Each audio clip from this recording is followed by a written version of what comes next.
Bonjour à tous et bienvenue sur To Be Your Joy. J'ai la joie de vous retrouver aujourd'hui pour une nouvelle capsule sur le thème, cette fois-ci, de la spiritualité et notamment de la spiritualité incarnée. Dans cette capsule, j'aborderai également les notions d'hygiène énergétique, l'importance de l'hygiène énergétique et je clôturerai avec un outil de protection que je vous partagerai ici parce que j'ai très souvent la question dans mes soins qui m'est posée, comment est-ce que je fais pour me protéger ? Il y a un certain nombre d'outils qui sont disponibles. Je vous en partagerai un à la fin de cette capsule. Donc, restez avec moi jusqu'à la fin. Cela pourrait vous servir. Pour ceux qui découvrent la chaîne et qui nous rejoignent aujourd'hui, bienvenue sur cet espace où je partage en qualité de thérapeute énergéticienne des informations qui ont pour but de vous éveiller à plus de conscience, à prendre la mesure de ce que vous vivez dans vos réalités et à vous aider à guérir votre histoire, à vous élever énergétiquement et à avancer sur votre chemin de vie. Je vous reçois dans des soins énergétiques individuels à distance pour vous aider donc sur votre chemin à faire grandir votre âme et à aller transformer les challenges que vous vivez dans votre réalité afin d'aller vers votre joie véritable. Pourquoi la joie ? Parce que c'est l'énergie la plus élevée et que c'est celle qui va vous mettre en vibration la plus haute et celle qu'on veut atteindre pour pouvoir vivre cette incarnation donc dans toute sa splendeur. Et c'est tout ce que je vous souhaite. Ces capsules sont souvent inspirées de mes soins individuels et des consultations avec mes clients et très souvent dans mes séances, j'ai des personnes qui viennent avec des demandes spécifiques et avec une ouverture sur la spiritualité. Cependant, quand je parle de spiritualité, j'aime parler de spiritualité incarnée. Qu'est-ce que cela veut dire ? Dans la spiritualité, on va nécessairement aller aborder des choses qui ne concernent pas la matière, qui vont être de l'ordre du subtil, de quelque chose qu'on ne peut pas toucher, qui ne sont pas palpables et qu'on ne peut pas contenir dans la matière. Et par conséquent, eh bien, ça laisse un espace assez ouvert et varié dans lequel on peut mettre beaucoup de choses. Et parfois, des choses qui ne sont pas alignées. Et par conséquent, j'ai des personnes qui viennent en soins, parfois avec des demandes d'explorer certains espaces avec une dynamique donc et une posture, une dimension spirituelle, et c'est tout à fait légitime. Cependant, selon moi, et ce dont je viens vous parler aujourd'hui, c'est de pouvoir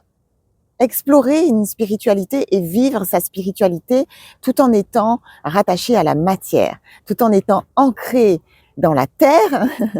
et rattaché donc à ce qui concerne des choses palpables et concrètes. Ce qui veut dire que ma proposition ici est de considérer que nous sommes des êtres spirituels incarnés dans des corps physiques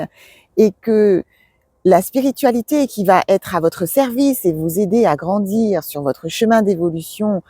et à faire grandir votre âme va être celle, selon moi, dont on va se servir pour aller chercher des réponses, des solutions, comme solutionner quelque chose que l'on n'arrive pas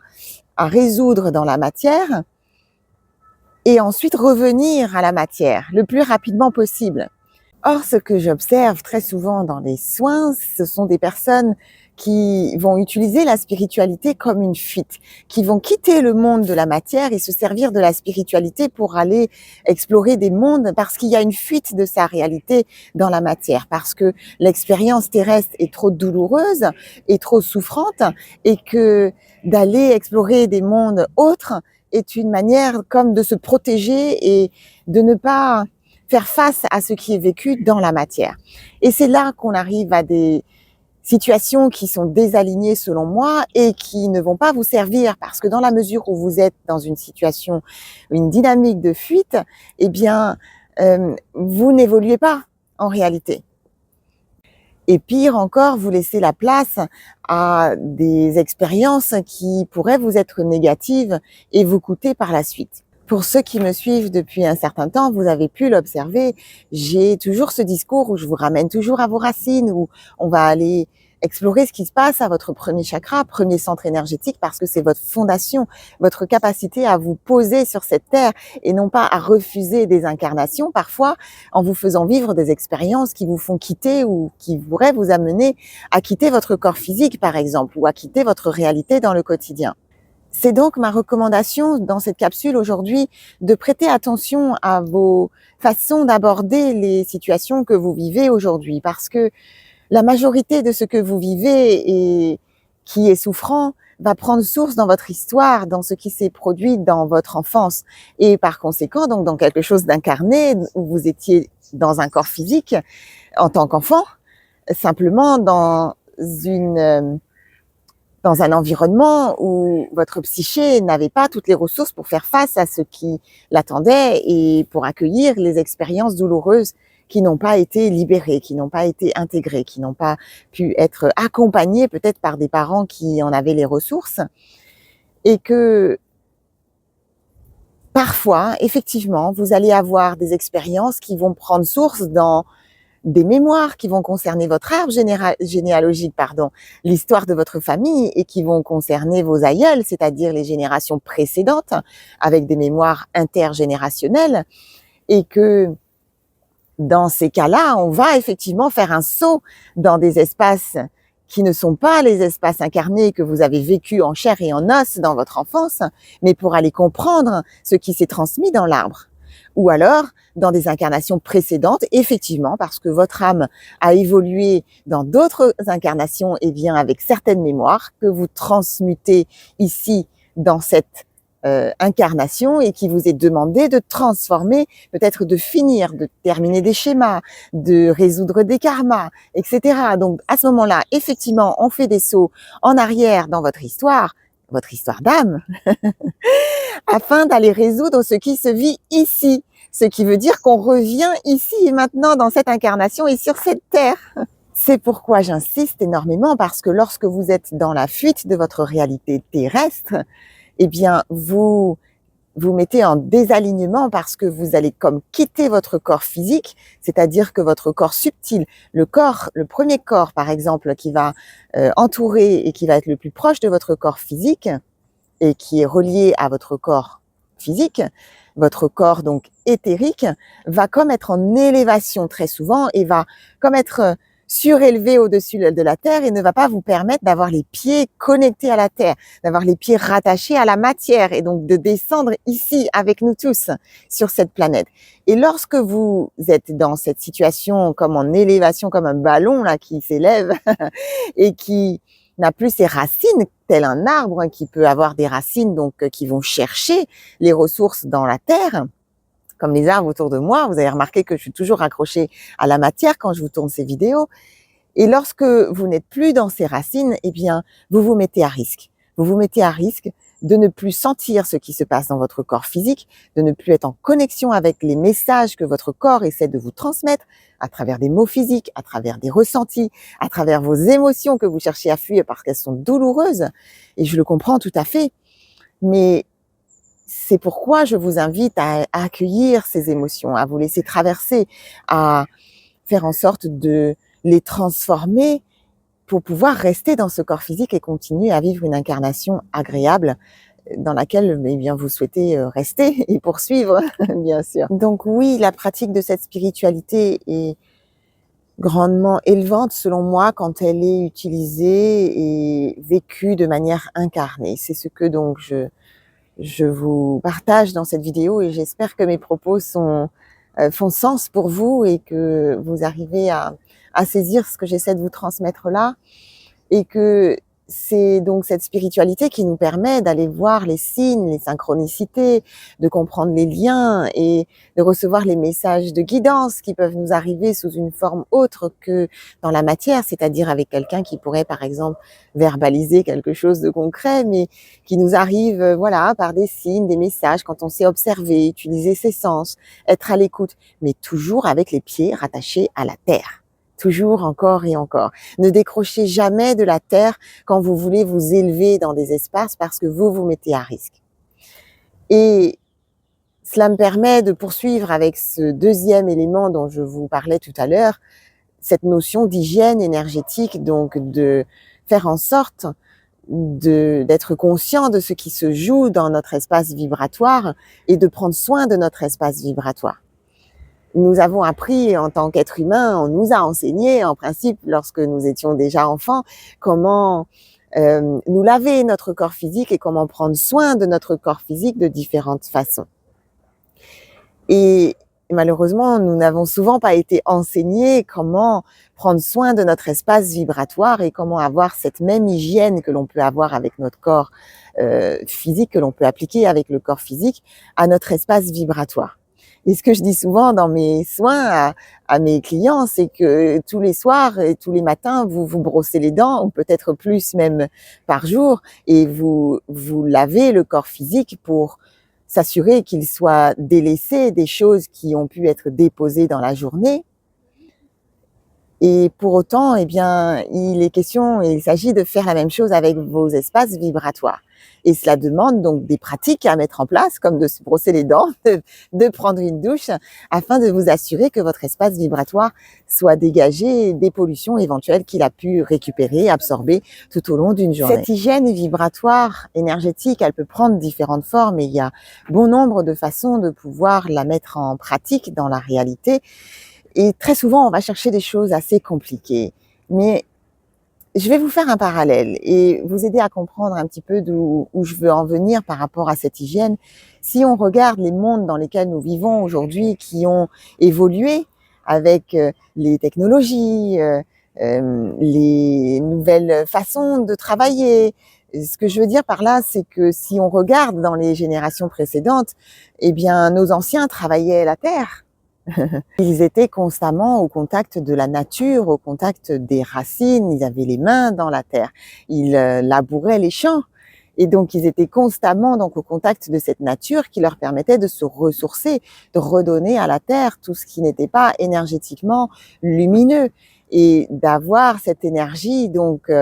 puissante qui vient de la nature et comme cet environnement que je vous partage pendant ces vidéos et de cultiver donc une hygiène énergétique va passer notamment par se rapprocher de la nature. Ça me fait penser à cette dame qui venait embrasser cet arbre quand j'ai tourné la capsule sur le premier chakra. Vous la retrouverez dans la playlist série sur les chakras et qui venait donc récupérer de l'énergie et chercher la force de l'arbre pour se ressourcer. Et puis ces anciens, ils faisaient du sport puisque c'était physiquement un exercice de travailler la terre. Donc ça les mettait en mouvement. Lorsque le corps est statique, vous allez stocker l'énergie. S'il y a des choses qui sont vécues et qui sont difficiles, elles vont se cristalliser, donc comme se figer à certains endroits dans votre corps physique. Et c'est à ce moment-là que vous rencontrez des difficultés. Donc de mettre le corps physique en mouvement vous permet de libérer plus facilement et de faire circuler l'énergie dans vos corps et de garder le corps en bonne santé. Le corps physique, mais pas seulement, les corps subtils. Et de créer du mouvement, notamment dans vos fascias, qui vont garder les mémoires énergétiques. J'ai parlé des fascias dans une vidéo, je ne me souviens plus laquelle. Peut-être que je retrouverai et que je vous mettrai ça dans la description. Allez voir sous la capsule. Voilà, ces vidéos sont spontanées, donc je ne sais jamais à l'avance ce que je vais vous dire, même si je viens toujours vous parler d'un thème qui a été décidé parfois sur le moment. Et par conséquent, donc, d'aller dans la nature, de faire de l'exercice, leur permettait donc d'avoir un équilibre dans leur espace vibratoire. Ils utilisaient évidemment beaucoup les plantes, puisqu'il n'y avait pas encore une médecine si évoluée, et ils se servaient donc de la nature et des pouvoirs de la nature pour se guérir. Dans nos sociétés, on est assis la plupart du temps, sauf si vous avez un métier qui est physique et extérieur, mais on est la plupart du temps assis, donc on est figé, on va stocker dans des endroits qui sont fermés, où on n'a pas accès à la nature. Et donc, on a perdu au fil du temps donc ces bienfaits qui pourtant ont un impact extrêmement positif donc sur notre être. Et puis, selon les classes sociales différentes, eh bien, certains n'étaient pas dans les champs. Ils étaient plutôt dans un confort matériel qui leur permettait de ne pas travailler durement avec le corps physique. Mais ils avaient d'autres moyens de cultiver une forme de spiritualité, une forme d'écoute, par exemple à travers l'art, à travers l'écriture. Il n'y avait pas d'ordinateur avant, donc quand on avait besoin d'exprimer un message et de communiquer à l'autre, on allait chercher une plume. On prenait le temps de poser ses mots et d'écrire en étant connecté au cœur, en étant connecté à ses mains qui sont donc le prolongement du chakra du cœur, et d'aller poser ses émotions et d'écrire un message qui avait un sens profond et qui nous touchait très souvent, ou en tout cas qui était réfléchi. Et donc dans ces moments de connexion avec soi et de reliance avec soi, on avait également vibratoirement des choses qui pouvaient donc se produire pour nous aider à réguler nos émotions et à nous connecter à des vibrations plus hautes. L'expression de l'art dans toute sa splendeur, que ce soit les peintures dont nous avons hérité aujourd'hui et qui font la beauté de nos musées, ou l'expression à travers la danse et la musique, ces personnes donc qui jouaient d'instruments, du piano, etc., et qui donc trouvaient un rééquilibre vibratoire qui passait par la vibration auditive et donc l'oreille, et leur permettait de trouver un équilibre énergétique. Toutes ces pratiques, eh bien, nous les avons un petit peu perdues de nos jours. Je sais qu'il y a parmi vous des créatifs et des personnes qui donc cultivent leur art, et je vous encourage encore et encore à avoir ces pratiques, mais il y a beaucoup de personnes qui oublient donc de prendre le temps de se poser, d'écrire avec la main, de pratiquer donc un art, quelle que soit sa forme, de la danse, de la création, que ce soit même de monter des meubles, de créer des environnements, en allant chercher votre créativité à votre deuxième chakra et à la gorge pour pouvoir l'exprimer dans cette incarnation. Et toutes ces pratiques, eh bien, auditives, vibratoires, je parle d'instruments, j'ai une image là qui me vient avec mon bol tibétain que j'utilise assez souvent, qui est donc aussi une manière de pouvoir rééquilibrer les énergies et donc de s'offrir un bain vibratoire avec un bol tibétain. Voilà, les carillons de Koshi, il y a beaucoup d'outils à disposition. Donc toutes ces choses vous permettent de cultiver une hygiène vibratoire, de prendre du temps pour vous et d'être à l'écoute de ce qui se passe chez vous, en dedans, dans votre espace intime, et d'écouter votre voix intérieure, d'aller transmuter les émotions que vous avez potentiellement vécues de façon à ne pas les stocker et de façon à ce qu'elles ne se cristallisent pas et viennent créer par la suite, par exemple, des croyances limitantes qui vous empêchent d'évoluer sur votre chemin. Donc l'hygiène vibratoire, c'est tout ça. Et si vous êtes dans un débordement et que vous courez sans arrêt, que vous ne prenez pas de temps pour peut-être yoginer, pour faire du yoga, de la méditation, d'aller cultiver cette écoute intérieure, eh bien vous allez vous mettre en déséquilibre inévitablement. Lorsque vous sentez que vous avez perdu votre ancrage et que vous êtes débordé et que vous n'arrivez plus à faire face, il est plutôt recommandé d'aller chercher un accompagnement, une aide pour vous aider à transmuter ce que vous avez à traverser dans le moment présent, et une personne donc qui va vous aider à retrouver votre ancrage, à vous remettre dans vos racines, à vous faire descendre, à ne pas être sans arrêt dans votre mental qui est dans le monde qu'on connaît ultra stimulé par tout un tas d'outils, les téléphones, toute l'information qui circule et qui nous est envoyée comme par vagues extrêmement importantes et qui nous déroge de notre ancrage. Donc d'aller chercher une personne qui va vous aider à faire face à l'afflux important et à ce débordement, et par la suite à cultiver cette hygiène. Et ça se fait au quotidien, de manière hebdomadaire au moins, et de trouver donc une pratique qui vous permet de revenir à soi, qui vous permet de rester en alignement avec vous et de rester à l'écoute de ce qui se passe réellement dans votre réalité. Et c'est à ce moment-là, bien souvent, que j'interviens donc dans les soins pour vous aider à aller retrouver votre alignement et à vous remettre dans votre axe. Parce qu'une fois que bien souvent le mental a pris le relais, vous êtes dans vos peurs parce que vous avez quitté vos racines et que les peurs vous envahissent, c'est parce que vous avez déconnecté de votre corps physique et que vous êtes raccroché au mental qui, lui, a le rôle de vous protéger et va donc se concentrer sur vos peurs. Donc, il est important de retrouver donc un alignement de manière à ce que l'énergie soit équilibrée entre le haut et le bas, c'est-à-dire à la verticale, et de vous faire descendre dans la terre. Et une fois qu'on a fait ces rééquilibrages dans les soins énergétiques, dans un soin ponctuel de rééquilibrage, qui est le premier soin que je vous propose lorsque vous venez en consultation, eh bien, vous avez aussi la possibilité d'aller regarder pourquoi est-ce que j'ai vécu cette situation? Qu'est-ce qui m'a amené à quitter mon espace? Et pourquoi est-ce que je vis ces souffrances? Et où, dans un accompagnement, on va rentrer dans une étude à partir de votre vibration, d'abord, qui va nous conduire à votre histoire et qui va nous amener à aller comprendre les traumas et les difficultés que vous avez vécues, qui ont créé des failles dans votre système et qui permettent ces dissonances et ces désalignements dans votre réalité que vous vivez donc dans le moment présent où vous venez en consultation. Et ceci m'amène, lorsque l'on rassemble ces deux thèmes, donc spiritualité incarnée et hygiène énergétique, à vous préciser ici qu'il est important de comprendre que lorsque vous attirez certaines expériences à vous, c'est qu'elles correspondent à des blessures qui ont été vécues et à la part d'ombre en vous qui n'a pas encore été transformée en lumière, qui n'a pas été encore transmutée et qui vous est demandé de pouvoir comprendre et traverser de manière à faire grandir votre âme. Donc j'ai des personnes qui viennent en soins et qui me disent: «Ah mais moi je mets tout le temps des protections et pourtant je fais beaucoup de prières, je vais à l'église, j'utilise de l'eau bénite, je fais brûler de la sauge chez moi tout le temps, j'ai utilisé tel et tel outil pour mettre des protections. Comment ça se fait que j'ai attiré des pollutions et comment ça se fait que je suis pas alignée dans mes corps subtils, etc.» Et j'ai aussi une personne qui m'a dit il y a pas très longtemps, moi je suis convaincue que si je me dis que cette personne ne peut pas m'atteindre, eh bien elle pourra pas me faire du mal ou elle ne pourra pas m'atteindre. Oui et non. Vous avez le pouvoir de laisser entrer ou pas certaines énergies dans votre espace vibratoire et vous êtes souverain dans votre royaume, c'est certain. Et donc votre positionnement va vous permettre de vous mettre en protection de certaines choses qui pourraient vous nuire. Cependant, si vous avez des blessures à guérir, si vous avez des failles dans votre système et dans votre espace vibratoire, et nous avons tous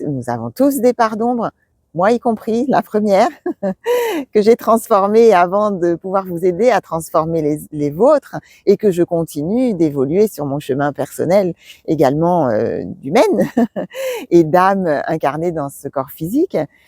Eh bien, si vous avez des failles à votre système et des blessures que vous n'avez pas encore guéries, vous allez attirer des expériences qui vont être là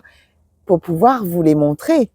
pour pouvoir vous aider à comprendre qu'il y a quelque chose à aller guérir. Autrement, comment pourriez-vous savoir qu'il y a quelque chose à guérir et quelque chose qui n'est pas aligné? C'est nécessaire.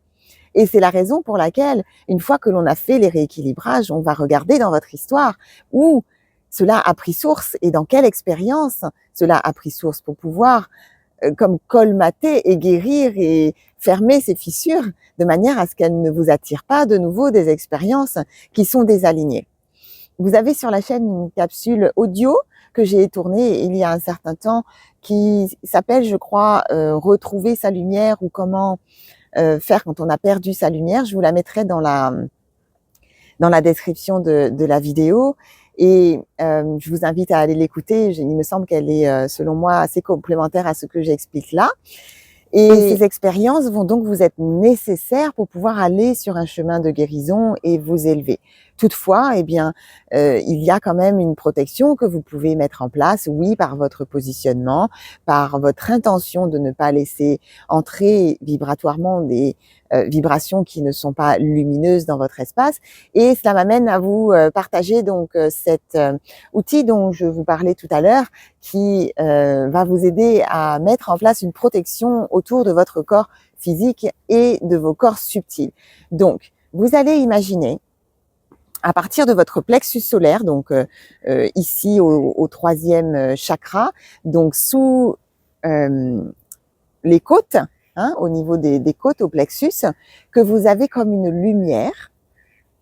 une toute petite boule de lumière. Elle peut être blanche, elle peut être jaune soleil, hein, très solaire à cet endroit. Et cette boule de lumière, vous allez donc la conscientiser, la voir petite et visualiser qu'elle grossit. Elle grossit, voilà, elle prend forme. Et petit à petit, elle devient de plus en plus grosse. Et cette lumière, vous allez la faire tourner comme une boule. Donc, avec une vibration qui va comme refléter un mouvement comme pour symboliser un vortex et qui va tourner. Donc, cette boule, elle tourne, elle grandit dans votre corps et elle prend place donc dans votre corps physique pour dépasser à un moment donné votre corps physique et aller au-delà du corps physique. Et vous imaginez donc cette boule qui grandit encore et encore et qui tourne avec donc une puissance et une vibration et comme qui éclaire votre espace et qui entoure votre corps physique avec une certaine dimension, dans une certaine grandeur, et qui va vous entourer de lumière. Et vous pouvez vous poser donc dans cet exercice et imaginer donc cette boule de lumière qui vous entoure et qui part de votre plexus, hein, à ce troisième centre énergétique, et comme la positionner, la mettre en place lorsque vous sentez que vous avez besoin peut-être d'un peu plus de sécurité, d'un peu plus de protection, lorsque vous allez dans des endroits qui sont dans la foule, dans des endroits où peut-être vous allez consommer de l'alcool raisonnablement, n'est-ce pas? Dans des endroits qui peuvent être un petit peu chargés, pollués, comme des hôpitaux si vous allez rendre visite à une personne ou que vous avez un examen médical, ou même un laboratoire, où vous allez dans des cimetières, dans les centres commerciaux, où vous allez être entouré de foules et de personnes qui pourraient porter un certain nombre d'informations, dans des magasins ésotériques également, puisque ce sont aussi des lieux qui peuvent être chargés, puisque beaucoup de personnes les fréquentent pour aller chercher donc des solutions, mais viennent aussi avec des choses qui peuvent être déposées sur les objets que vous allez potentiellement acheter. Voilà, et donc de vous servir de cet outil autant que possible. Vous pouvez aussi le mettre en place et vous mettre dans cette bulle de protection lumineuse avant de démarrer votre journée, etc., etc. Et à chaque moment où vous en ressentez l'intuition ou le besoin. Voilà, c'est un exemple, une technique qui peut être utilisée et qui peut vous aider à vous protéger d'un certain nombre donc de pollutions, dans la mesure où, eh bien, c'est juste pour vous de les éviter et qu'elles ne sont pas nécessaires à votre évolution. Et si toutefois c'est le cas, eh bien, ça vous demande de rentrer dans l'expérience et par la suite, eh bien, d'envisager un autre travail. Voilà. J'espère que ces éléments vous aident à comprendre ce que je veux dire lorsque je parle de spiritualité incarnée et de ce que je vous propose sur cette chaîne lorsque je vous amène à conscientiser des éléments qui, j'espère, vous aident à avancer sur votre chemin, et donc en matière de protection énergétique, que cet outil pourrait vous aider donc à vous sentir un peu plus dans un espace lumineux lorsque vous évoluez dans votre quotidien. Voilà, c'était la capsule pour aujourd'hui sur ces thèmes. Je vous remercie de votre écoute. C'était donc Aurélie Enda, thérapeute énergéticienne sur To Be Your Joy. Et si cette capsule vous a plu, pensez à vous abonner pour recevoir donc le contenu que je poste assez régulièrement sur cette chaîne. Et pour l'heure, eh bien, écoutez, je vous souhaite le meilleur pour le reste de cette journée ou de fin de journée. Et surtout, en attendant la prochaine capsule, prenez soin de vous.